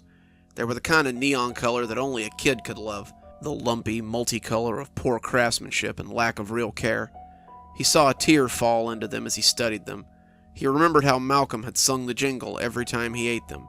He remembered how Malcolm could name all 7 different marshmallow shapes, remembering when he'd gotten so excited over that Captain Acer's decoder ring that he'd found in the box last year. He saw another tear roll into the cereal and turned to get the milk. He opened the door and scanned the pristine white glow of the refrigerator for the carton. He was momentarily worried that it was out of date, but suddenly the happy cow face came into view. When he picked it up, he got a nasty shock as he realized that Bright Farm Dairy was printed over the head of the smiling cow. Had that always been his milk provider? He was sure it had been a different company last week. He turned the carton, reading the side description, feeling a kind of surreal haze roll over him. It told how Bright Farm cows were the happiest cows in the world. It told how Bright Farm was the leading provider of dairy for his area. Then he turned the carton and felt it slip out of his numb fingers. As it fell, he could clearly see the missing child picture side of the carton. The black and white photo made it hard to make out his exact features, but John would know the boy's sandy brown hair and green eyes, even in black and white. He was smiling, as he had been in the beach picture, and under the picture was the legend, "Found child, answers to Malcolm, misses his father, wants to know why his father hasn't come to get him, wants to know why his father doesn't love him." The milk puddled on the ground as his son's face stared up at him from the floor. He felt the tears patter into the pool as he looked down at the spilled milk. "What do you mean you're out of milk?" John had been to 3 different stores, and each of them had been out of milk. The first 2 had had little signs taped over the milk coolers saying, sorry, they were out of milk. There had been no one to yell at there, but he had found someone to yell at when he reached the 3rd store. The man in the plastic apron bore it well, clearly not the first irate customer today, and flashed his pasted-on grin in the face of John's ire. "Sorry, sir, but the company had a little trouble with their trucks today. You could try another store, I suppose, but I'm guessing they're all in the same boat." Smug prick, John thought. He knew they were all in the same boat. "You could always go down to Bright Farm and get the milk yourself," the man added, taking a step away as though trying to distance himself from the conversation. John watched him go, breathing out disgustedly as he went back to the parking lot to find his car. He guessed he was going to Bright Farm. Bright Farm looked almost idyllic. John had driven for almost an hour, making his way out of the city's hustle and bustle and into the more rural areas surrounding the town. Here was the farm belt, the farms with acres of land, all planted with vegetables in neat rows, or with livestock happily munching grass in the field. John saw big red barns and farmhouses with long porches, people moving about between them as they went about their daily lives. The road ran on, and when his GPS said he had arrived, he almost didn't believe it. The farm had seemed like a strange place in the infomercial, some kind of farm akin to a backwoods gospel tent, where miracles happened, or at least they claimed they did. This place, though, looked like the farm in the Hidden Valley commercials. The road turned left onto a hard-packed dirt track. John could see fields ripe with produce, an orchard in the distance with happy pickers at work, a long pair of barns for cows or sheep maybe, and several tall wooden houses that looked almost Amish. The sign over the road said, "Bright Farm," in cheery white letters. The place seemed downright peaceful, downright wholesome. John turned his car down the road and drove towards the cluster of buildings. There were 8 two-story buildings of dark brown wood, with heavy windows that looked down from them. To John, they looked like disapproving eyes. Among them, as though surrounded, was a squat little building with a long porch complete with rockers. A sign hung across the roof declaring it to be the General Store. John thought it was as good a place as any for some information, so he mounted the steps and went inside. The bell tinkled overhead merrily. The inside was a packed but orderly arrangement of everything one might need for frontier life at the turn of the century. There were long shelves stacked with sacks of bean and corn, flour and sugar, bolts of cloth and spools of thread, and an overwhelming smell of brine that led him to a huge pickle jar near the front of the door. Behind a long counter stood a man in a butcher's apron, his dark hair and small mustache looking eerily familiar, wearing the biggest smile John had ever seen. He stared intently at John, and the attention made John's skin crawl. "Good morning, stranger. Are you here for the milk?" I guess so," John said. The man cocked his big smiling head and said, "Pardon me for saying so, sir, but you don't really seem too sure." I seem to be drawn here for some reason lately. I see your commercials and your products, and they seem to be calling me here." The man cocked his head to the other side, then snapped his fingers loudly. "I thought you looked familiar. You're John, right?" John jumped a little. How did you know my name?" "Oh, we've been waiting for you. We've been keeping something extraordinary for you. It's in the barn. Come on." The shopkeeper went off into the room behind the counter, beckoning John as he left. John felt drawn to follow him, but as he stepped, he contemplated. Was he really going to just follow the stranger into the back of his store? These people clearly wanted him here for some reason. Why give them what they wanted? Unless they might actually have.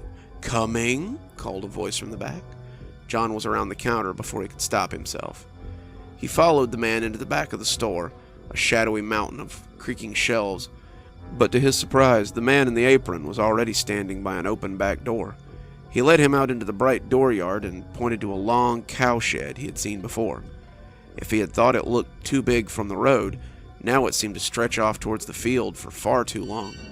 It wasn't just the length either. The shed looked odd somehow. It looked like the kind of place that held secrets best left unfounded, like a freak show tent or the back room of a snake handler's revival. John hesitated as the man took a step towards the sheds, not wanting to know what lay inside. The man looked back cheerily. "Don't you want to see what we have for you? He's been waiting for so long." "Who?" John asked, but the man was already walking towards the shed, and John had to step quickly to catch up. The shed door creaked open ominously as the shopkeeper slid it to the side. He reached inside and fumbled against the wall with a loud snap, signaling the lights to life. They clicked on rapidly, lighting overhead fluorescence snapping on in a quick pattern that lit the small wooden berth in the long cowshed. As they stepped inside, the man walked briskly, and John tried to follow as his curious eyes also tried to take in what lay inside of each berth. Most were people, confused and naked as they sat in the straw, but some were full of objects or money or precious items. The worst was the shadowy stall that held things with red eyes and furtive breaths. They huddled in the darkness and looked at him as he went past. Their eyes held no recognizable emotion except hate. After a minute of quick walking, they came to a stop. The man extended his hand towards a closed stall. "This is it. Hurry up. He's waiting for you." John was a few steps behind him, the berth next to this one holding a smashed-up Mercedes. When he heard the man speak, his voice echoing in this strangely quiet place, John shivered a little. He didn't want to disturb the things here, many of which were rather disturbing on their own. John didn't want to know what might happen if they suddenly decided to leave their stalls and come out where they could get at him. As he came up to the gate of the berth in question, he could see a small, naked boy of about 10 sitting on the floor, his knees hugged up to his chest. A head of sandy blonde hair was visible between his knees, and John felt his breath stick in his chest. The hair was soft, baby fine, and looked recently washed. It sat artlessly on top of his small head, just as Malcolm's always had. John felt the tears slide down his face as he remembered how it had poked out underneath his baseball cap when he pulled it down to get it out of his face. Then the boy looked up with those 2 green eyes, and John saw Malcolm smile at him from the straw-strewn floor. "Daddy?" the boy asked, as though he didn't quite dare believe it. It was too much. John felt his knees unhinge, and suddenly he was falling into darkness as the naked boy rose from the floor and came to peek at him through the stall door. The last thing he saw before he blacked out were those 2 green eyes as they bore into him. He came awake with those eyes staring at him. Someone had put him in a bed. The sheets were soft and luxurious, but the blankets were like sandpaper as he lay atop them. The boy perched on his chest was digging into him painfully, and as he woke up, the boy smiled and crawled to snuggle under the blanket. He wrapped his small arms around him and noticed the uncomfortable fabric not at all. John felt the comfortable press of his son's as he lay beside him. How many days had he woken up just like this? Malcolm pressed between him and his wife as they slept together, his warm comfort against John's back as he warmed in between them. John wrapped his own arms around him and breathed in the scent of fabric softener, off-brand shampoo his wife bought for them, and the warm grass that always seemed to hang around his son. John opened his eyes. He expected to wake up in his own bed, the dream evaporating around him, but Malcolm was still there. The door opened then. The man from behind the counter walked in, his hard boots knocking on the wooden floor, and he smiled his too wide smile at John. "You're awake," he stated. John sat up and put a protective arm around his son. The boy was dressed in a pair of overalls, a blue shirt beneath, but John saw that he was still wearing the clothes he had arrived in. The room was Spartan, a bed and an end table being their only real elements, and as the smiling man towered over them, John began to feel self-conscious. He slid out of bed, Malcolm still clinging to him, and faced the man. "How is it that you came to have my son?" The man shrugged. "The farm knows what people want. It knows what people need. One day I was sweeping up, and he was just sitting there. He looked up with those big green eyes and asked where his daddy was, and I just knew that sooner or later you'd come looking for him." John ruffled the boy's hair. "I'm glad I did. It seems like everything lately was trying to bring me here." "Are you hungry?" the smiling man asked suddenly. "Margaret is just about to have lunch ready, and she'd be tickled pink if you'd join us." John looked down at Malcolm's 2 green eyes and smiled. "Sure, why not?" They spent the rest of the day together. After lunch, Thomas took them down to feed day-old bread to the ducks in the little pond. Thomas, the smiling man, had finally introduced himself. As he and his wife, a smiling plump woman of middle age, had fed them from their table, John couldn't take his eyes off of Malcolm. The boy dug into the meal just as his boy always had, like it might be the last one he ever had. And when Margaret offered him a piece of pie, the boy's eyes lit up with excitement. How many birthdays had John seen that same excitement cross his face as the cake came out? Malcolm caught John staring at him and smiled shyly as Margaret added a big scoop of ice cream to go with it. After the ducks, Malcolm noticed a playground in the town commons. He drugged John to a small clearing with wooden climbing courses and metal antiques that spun and bobbled. As John sat and watched, other kids came over to play with Malcolm in that effortless way that children often do. Watching Malcolm play, running during tag or jumping or loping during their make-believe games, filled John with a curious mixture of hope and dread. He hoped this would never end. He hoped he had crashed his car on the way to the farm and this was heaven, and that he could simply sit here and watch his boy play for the rest of his days.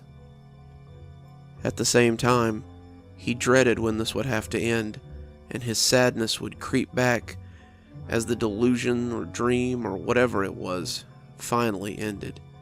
"It's best not to think too hard about that, John." John jumped. Thomas had seated himself next to him, the stretched skin on his mouth still fashioned in that rictus of a smile that up close seemed almost painful.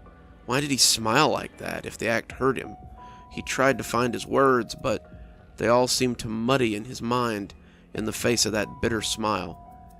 To think about what? How he can be, or how he came to be here. He is here. He's your son, and it's best not to think about it. John watched him as though he might vanish if he looked away. "We can make a place for you here," Thomas continued. "A place for you and Malcolm. You can be part of this community and know the blessing of the bright, as we all do." John snapped his gaze back to Thomas. "I'm sorry, what are you talking about?" Thomas put his old worn hands on his knees and grinned. "Well, you're here now. We have to find the two of you a place in our community." "Why would I do that?" John asked, genuinely perplexed. "Well, you can't leave. The two of you have to stay." John felt himself growing angry, but tried to keep it in check. This man had given him an irreplaceable gift, and it wouldn't be good manners to shout at him. Are you trying to tell me that we can't leave?" Thomas shrugged. "Of course not. You're free to leave at any time. But Malcolm, he is of the bright. You can't take him away from here. It would be cruel to do so." Malcolm ran up about that time, his face flushed with excitement. "Daddy, some of the kids want to know if we'll attend service with them this evening. Can we go? It sounds like fun." John collected Malcolm into his arms then, and stood towering over the smiling Thomas. "No, son. I think it's time we left. Your mother will never believe it when I show you to her." But just the thought of sharing Malcolm made John feel strange. Thomas seemed unperturbed by John. "I wouldn't do that, friend. It never ends well. Just leave us alone. All of you, just leave us alone," John said, backing away. He was running by the time he made it to the parking lot. Malcolm's familiar weight carried effortlessly. John's car was conspicuously absent. He had thought it was some kind of illusion. The tan-colored car would appear when he got a little closer. But now, he saw that even the ruts he had left in the dirt were gone. The car was missing. He was left with few options for escape. He turned towards the road and saw the quaint wooden gate rising in the distance. It could have been 50 feet. It could have been 50 miles. John didn't care. As the sun set at his back, he began to walk towards the gate. "Daddy, don't. I feel sick," Malcolm whined. John ignored him, clinging to him as he jogged for the gate. He could flag down a car once they made it to the road. After all, this was a busy road, and a passing trucker or traveler would take them back to the city. They could be home by bedtime. Malcolm could sleep in his own bed, beneath the watchful eye of his baseball posters and his Star Wars ships that hung from the ceiling by fishing line. "Daddy!" Malcolm's voice sounded hoarse. The dirt puffed under his feet as he jogged. With every step, he expected a torch-bearing mob to rise up to block their path. They wouldn't want him to take this miracle child from them, something that should not exist, and they would fight to stop him from leaving. He would fight them. They would kill him, but he would fight them. He would die, but his last image would be of Malcolm as he, "Stop it! I feel sick, Daddy! I don't want to leave! I want to! I want to!" Malcolm became dead weight in his arms as he jogged. The stile came up before him, and he hefted the child into his arms as he ran. Malcolm was heavy, his skin clammy. Something like sweat or tears dampened John's shirt as he ran. He was suddenly fearful. What if they had poisoned him? What if they had done something to Malcolm so he couldn't leave? He finally looked down at his precious son and screamed into what had once been Malcolm's face.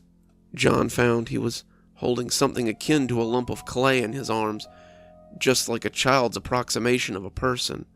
The arms were thick and lumpy, the body little more than a badly formed torso of androgynous humps. The head was malformed, its eyes and mouth little more than scooped out holes with tufts of hair shoved hastily into the muck. When it turned its face to him and spoke, Malcolm rasped out garbled words full of pain and confusion. John felt that he must surely be going mad. He fell to his knees, the gates within arm's reach, and wept into the bulbous chest of Malcolm's newly formed body. This was unbearable. To lose his son again, and in such a way as this, was unthinkable. He couldn't recover from this. If this was really some dream, then this would be the part where he would wake up screaming into his pillow. Things like this didn't happen under the eyes of a loving God. There was only so much pain a man could take before he broke completely. He knelt in the dirt and sobbed into the mushy chest of his twice-lost son, praying for insanity, praying for an end to understanding. It was dark when Thomas found them. John didn't shudder or even acknowledge him when he put a hand on his shoulder. He looked up to him, and in the moonlight, his smile looked ghoulish. "Why?" John croaked, his face awash with the muddy flesh of his still croaking boy. "Why?" Thomas only shook his head, grinning. "I tried to tell you, friend. The gifts of Bright Farm are only for those who accept the bright. The miracles experienced here are not for the outside world. If you want to stay with Malcolm, then you must stay near the bright." John turned back to the odd boy thing. He stared at it for a long time. "If I accept this bright, my son will be returned to me?" "As he was before," Thomas assured. John looked away, and in the moonlight, his martyr's mask was ghastly with the mush of his son's chest. "Show me." Thomas took him by the hand. He led John towards the chapel that lay beyond the cowshed. Inside, a sun seemed to shine only for those within. As they approached, John could feel it baking him and felt the warmth fill him. He felt his fear, his anger, his sadness, and all his doubt burned from him. Someone by the wooden door took the boy shape from him, and at that moment he barely noticed. He had discovered something new, something old. As the doors were opened and the baking bright shone over him, he felt his lips pulled into a painful smile. The bright was all he ever needed, the thing he wanted but never knew. He was burned anew by the bright, and it was good. The van pulled up in the dirt parking lot of the little community. The ramp came down, and the sandy-haired woman rolled her wheelchair onto the metal slab. As it descended, she began looking at the gawking faces that had gathered to see her descent. She had used a wheelchair since the accident, but she refused to let it stop her. Even if she had to crawl, she wouldn't have allowed it to stop her from finding John. For 6 months, she'd recovered in the hospital alone. For 6 months, he had ignored her phone calls. When the bank had called to let her know that her mortgage hadn't been paid in 6 months, she was worried. When the police called her to tell her her husband's car had been found abandoned on the stretch of road leading up to this place, she was terrified. When her friend Lisa had seen him at the farmer's market, selling quilts and homegrown vegetables, she was furious. He had abandoned their old life to find himself in the country, it seemed, leaving her in the ICU to fight for her life and worry about him as he slid into silence. She meant to find him and make him answer for his absence. The wheels of the chair didn't much care for the dirt path that led up to the 2-story houses that seemed to be the living quarters of this little community. The man on the phone had told her that John lived in the house closest to the playground, and as she rolled towards that playground, she felt her arms grow stiff and non-compliant. She sat in the dirt road and gawked at the perfect, sandy-haired boy that was now standing atop the play structure and laughing with the other overall-clad children. Malcolm. It was Malcolm. He looked at her then, and she saw recognition dawn on his face. He jumped from the structure, landing in that way that seems the providence of only children and drunks, and ran to her with guileless joy. He buried his face against her chest, rubbing his soft hair against her, and fixed her with those deep green eyes that had enchanted her since birth. It was him, in the flesh, and as he hugged her, she could no more summon the strength to hug him back than she could have summoned the strength to strangle him to death. "Mommy! Mommy! I missed you!" She saw a man rise from the bench, and through his tangled beard she could see it was John. He was smiling, his face a rictus of pleasured pain. His mouth smiled, but as she saw his eyes, she felt a stab of pain rip through her heart. His eyes were pinched, screaming, and as he approached, he seemed to be begging her to run.